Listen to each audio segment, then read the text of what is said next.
Okay, so this is part three, for lecture 5, week 3, and this is assessment practices. So we were talking about language sample analysis, and as you know, and as you can see from this list, there are a number of ways that language samples can be analyzed. For example, lexical diversity, number of different words, number of total words, and of course, number of different words divided by number of total words is type token ratio. Utterance length, so mean length of utterance in morphemes, and mean length of utterance in words, which is more typically used in school age. And number of utterances given the how well they were able to develop and maintain the topic or the language sample that they were producing. Different types of syntax that they're using that there's evidence of, as well as causal density. So per utterance, what is the proportion of clauses, that being independent clauses, but also dependent clauses, and we can count those and divide by the number of utterances and arrive at what is called causal density or subordination index. We can also, of course, look at error analysis, that being the word errors or utterance errors, and there are a number of them that we can code for, particularly in SALT. Literate language, so the occurrence or emergence of tier 2, the use of tier 2 words. The types of syntactic complexity, so again, the different types of syntax that's being used, and the subordination index. So that being where you would code in SALT for each utterance, how many clauses are within each utterance, and then divide by the number of utterances to arrive at the subordination index. Elaborated noun phrases is when children are more specific by, rather than say the house, they might include specifiers like or modifiers that are adjectives or relative clauses. So the little brick house that has been in my neighborhood, my community for 200 years, right? That is a noun phrase, and that is elaborated noun phrase because it has 2 or more modifiers. And verb phrases are the occurrence of adverbs that are giving more information or modifying the verb. And also mental state verbs and linguistic verbs, particularly around personal narratives or fictional narratives that they're producing. And that's the valued because it's the recognition of the other and being able to be mindful of the mental state and the dialogue that's being produced by others. And then macrostructure for fictional stories. So that including the core elements that we need in order for a story to be a story, but also the additional features such as characters' reactions to the initiating event and the conclusion that how the problem was resolved, that being able to together the core elements with the other elements allows for a nuanced story, or what makes a good story.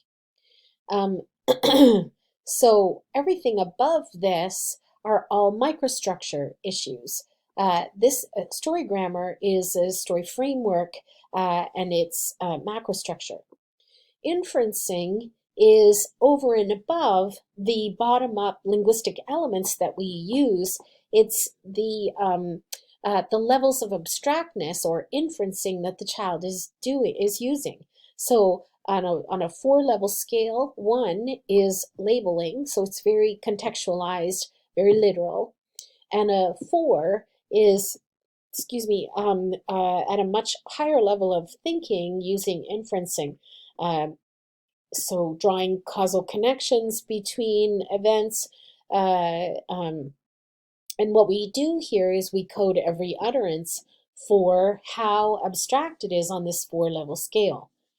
And then written language sample, we look for a number of features, but particularly cohesion and structure, use of appropriate vocabulary, and sentence structures, and and we can use, of course, everything above, depending on whether it's fictional story or not. But there are a number of ways that we can analyze written language, including for spelling at the higher levels. Once the linguistic areas have been addressed and worked on, or simultaneously to those if spelling is problematic. So that's something to think about. Here I've drawn your attention to in Paul, Norbury, and Goss on pages 471 to 472.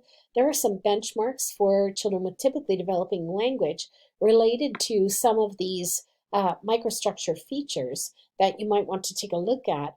And really, this is how we compare children's scores based on their age to typically developing children with typically developing language in order to identify whether or not some of these are problematic areas. Language sample analysis has certainly been promoted as an important aspect of the clinician's assessment and progress monitoring tools. However, we know that many SLPs either do not use it regularly or do not use it at all.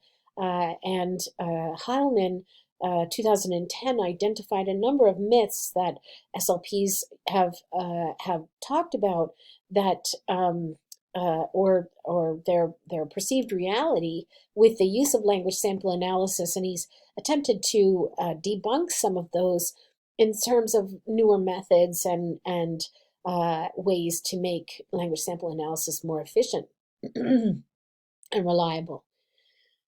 So one concern that many SLPs have expressed is that language sample analysis is time-consuming without a definitive score.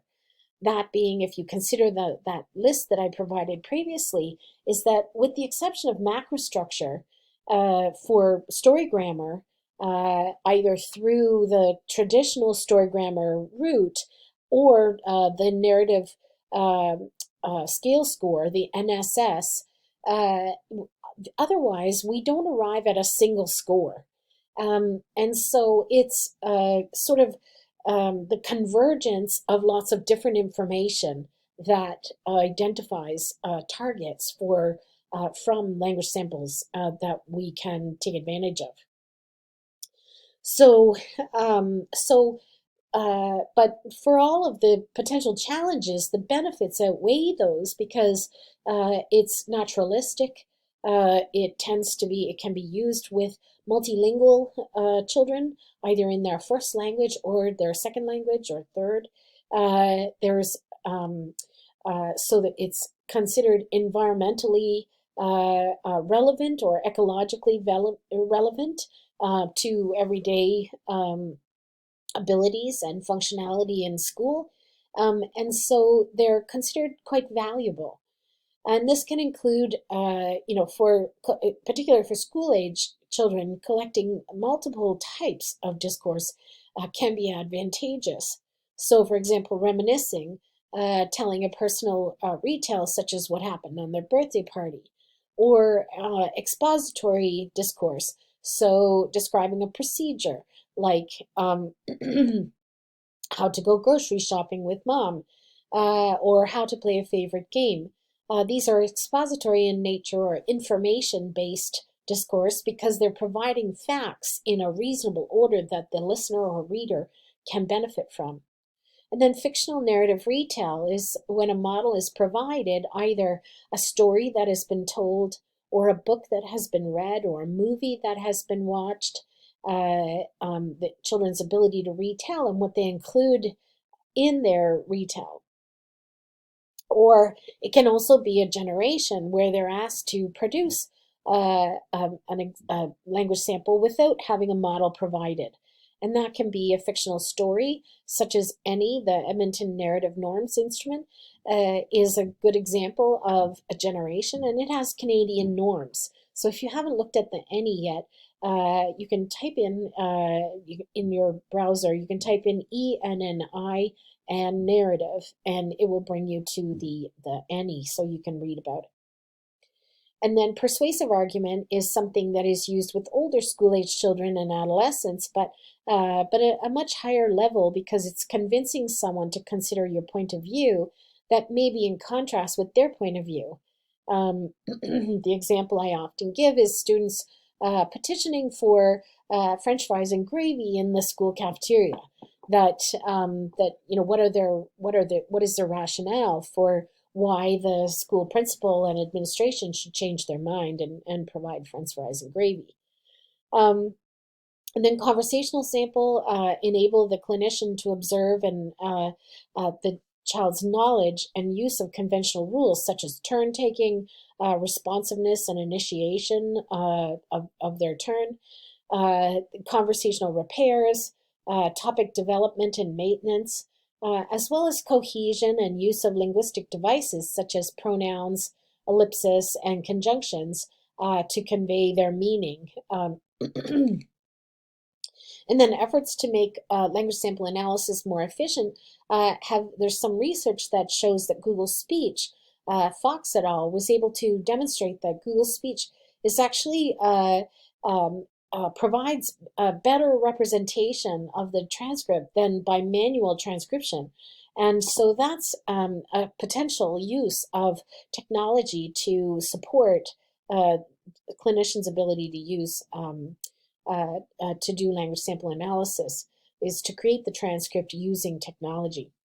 And then the other one is producing scripts of adult models where the adult models an example and then the child, it's intended to elicit the child's personal retell or exposition or story retell.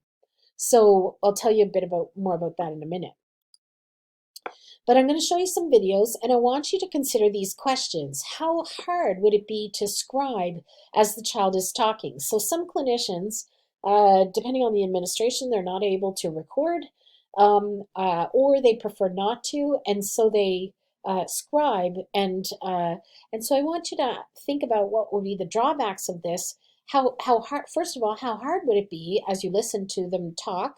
And then what would be the drawbacks and how reliable would it be? How confident would you be that you captured the language sample accurately? And then are these tasks appropriate for the child's age and in what ways? And then what is the benefit of doing more than one type of task for language sample analysis? So I want you to think about those.